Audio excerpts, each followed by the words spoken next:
The Audio Beacon, May 2021.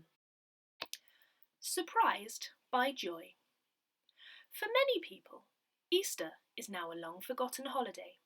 The chocolate eggs have been eaten, the children are back at school, and we are cautiously, or otherwise, exploring our new freedoms. But actually, the church scores here. Eastertide is a 50-day period of celebration. It starts with the resurrection on Easter Day, continues through Ascension on the 40th day, until Penti, 50, Cost, when we celebrate how the Holy Spirit crashed dramatically into the lives of the disciples in Jerusalem, with full theatrical sound and visual effects of rushing wind, flames, and an amazing new ability to communicate with people across the boundaries of nationality and native tongue. It's an extraordinary 7-week period in the Gospels, during which the risen Jesus keeps popping up unexpectedly, despite locked doors and barriers of time and distance, and surprising the disciples. Some of those appearances still take me by surprise, and make me catch my breath with excitement, even though I know the stories almost by heart. As well as the delightful and allegorical Narnia stories, the author and theologian C.S. Lewis wrote what is often described as a sort of autobiography of a very specific segment of his life story, Surprised by Joy. He lifted the title from a Wordsworth poem, actually rather a gloomy one, and made it his own. For the first 30 years of his life, Lewis was an articulate and convinced atheist, until he decided to give God a chance. God seized it and hung on to it, and Lewis became as enthusiastic in his embrace of Christianity as he had been in its rejection, telling his story of surprise and belief in that and subsequent books. I was introduced to the Screwtape Letters by C.S. Lewis at the age of, I suppose, about 14, at a guide camp when one of the leaders was reading it, left it lying around, and I, inveterate bookworm, picked it up. I bought my own copy as soon as I got home. I found it really funny and thought-provoking then, and I still do. If you don't know it, it gives a wry and challenging insight into the machinations and thought processes of the devil Screwtape through his advice to his protégé nephew and trainee devil, Wormwood. Give it a go, you might be surprised. The Easter story is still full of surprises, if you read it with an open mind. The treachery of Judas, the cowardice of the bombastic Peter, the vacillations and desperate efforts at compromise of Pilate, the quiet and underplayed courage of the women, and the incomprehension and shock of the empty tomb. The risen Jesus seems to enjoy startling and surprising his friends and followers during those 7 weeks, almost teasing them with his "now you see me, now you don't." The last 14 months have led many of us to find consolation in the little things and in the unexpected. A conversation with a neighbour, half shouted across the road, a family Zoom call, the joys of baking, gardening, reading, writing, drawing. For me, a few weeks ago, between sunset and moonrise, it was a barn owl that flew across the path right in front of me. He continued his silent hunting, entirely unperturbed by the encounter, while I just stood and marvelled. As spring gives way to summer, and lockdown gradually eases into comparative liberty, let's hang on to those good things we unexpectedly discovered, and allow ourselves still to be open to the possibility of being surprised by joy, wherever, in whatever, it is to be found. Jenny. May Commemorations by Penny Fletcher. Julian of Norwich, 8th of May. Julian lived through a period not unlike our own of the last 18 months. The Black Death killed 1/3 of the population 600 years ago, and her voice still resonates with us today. Death, aggression, and change in her world, yet she could still write, "All shall be well, and all manner of things shall be well," and "I understood that the Lord looks on his servant in pity and not in blame." Although her cell was torn down in the Reformation, it has been rebuilt and is a very spiritual and affirming place to be. St. Dunstan, 19th of May. Dunstan was one of the most popular of the English saints. He became a favourite in the court of King Athelstan, but enemies engineered his disgrace by accusing him of witchcraft. As he left the court, they had him beaten up. He went to his uncle in Winchester, and there became a monk. After Athelstan's death, he became adviser to the kings of Wessex. As Archbishop of Canterbury, he reformed and restored monasticism and sponsored missionary visits to Scandinavia. After King Edgar died and his young son King Edward was murdered, Dunstan retired to teach in Canterbury Cathedral School. References: the Anglo-Saxon Chronicle, Canterbury Manuscript 924, and St Dunstan was born, Abingdon Manuscript 988. Here the Holy Archbishop Dunstan left this life and travelled to the heavenly. A Thank You from Enbourne School by Katie Wallace. Enbourne C of E Primary School wishes to thank the kind families who have made donations to the school in 2021, as well as Hampstead Marshall Parish Council, which generously donated £300. We have received a number of unsolicited gifts to help our significant additional cleaning costs, as well as other costs relating to lockdown and COVID measures. Budgets are extremely tight in all schools, and these donations make a huge difference. Meanwhile, children are thoroughly enjoying being back in school for the summer term.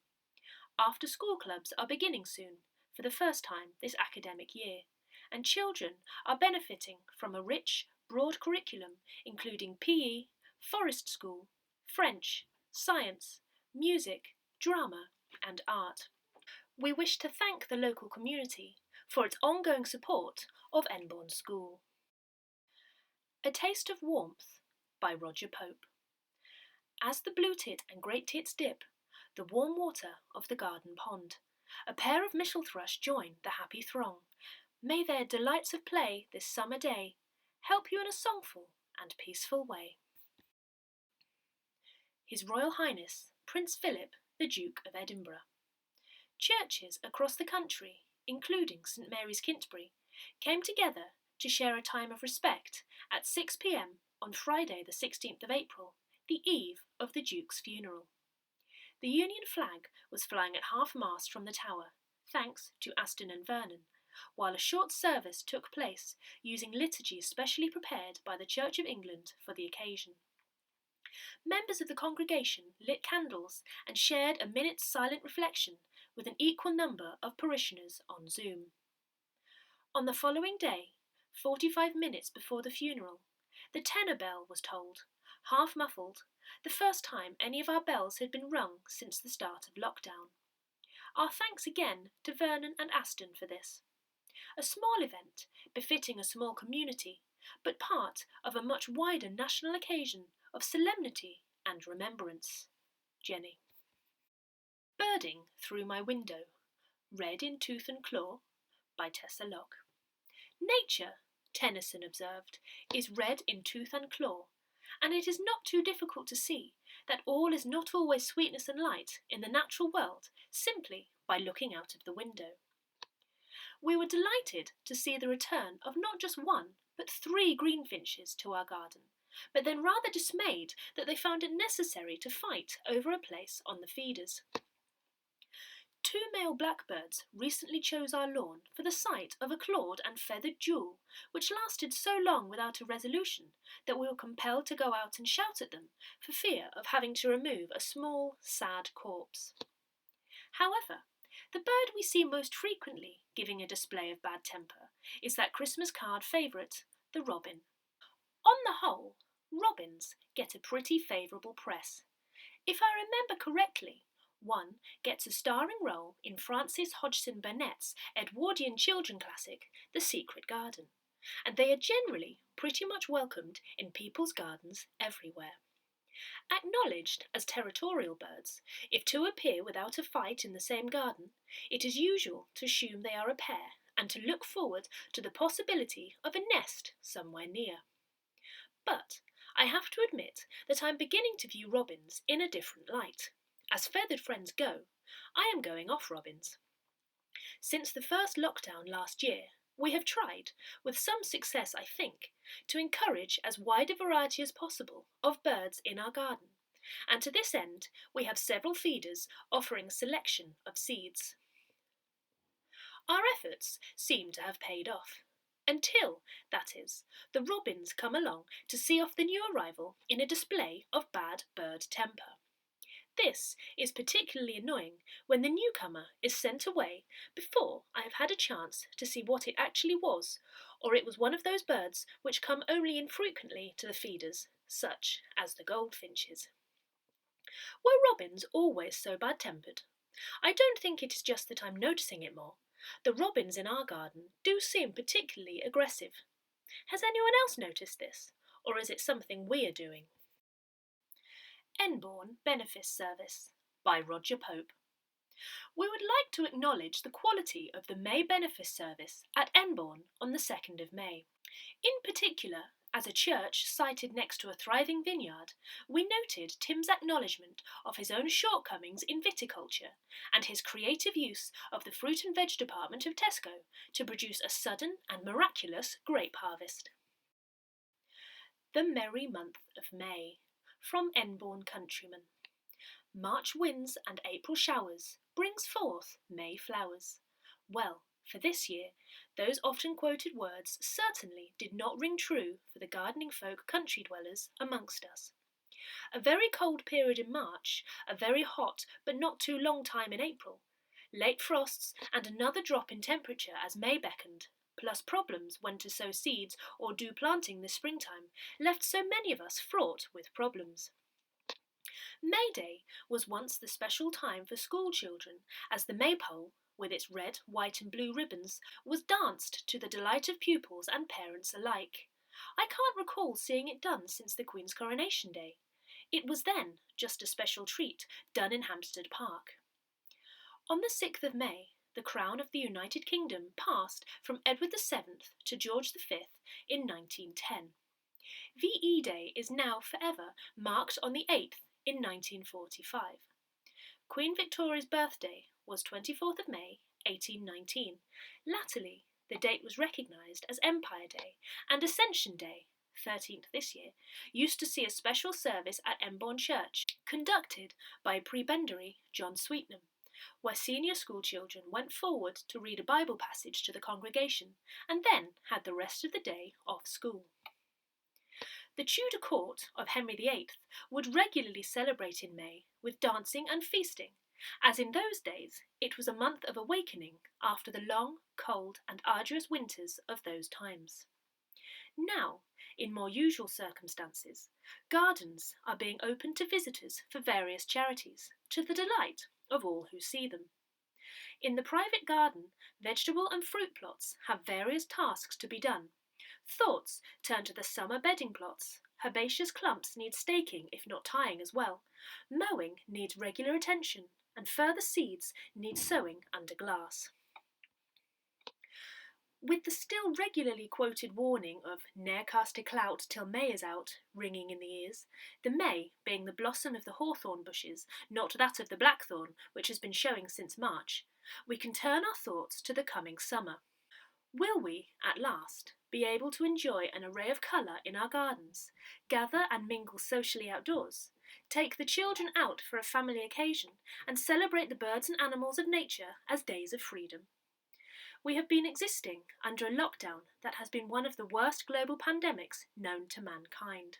It's still not completely past, but as the souls of the COVID victims lay at rest, we that are living are called now to continue to show that the bounties of the world, as provided by the Lord's good hands, are still the wonders of life.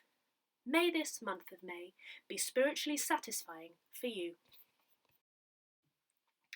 Exhibition of Paintings by Rosemary Trigwell.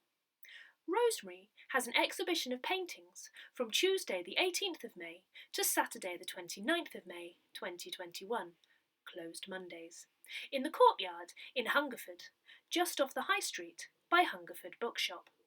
Exhibition hours are 10 a.m. to 4:30 p.m. Contacts: Benefice Office, phone 01635 226 064, or email wbboffice@gmail.com. Beacon items to fill on pji@crestednewtcomputing.co.uk. Thanks, Penny, for taking on editing every issue in the last year.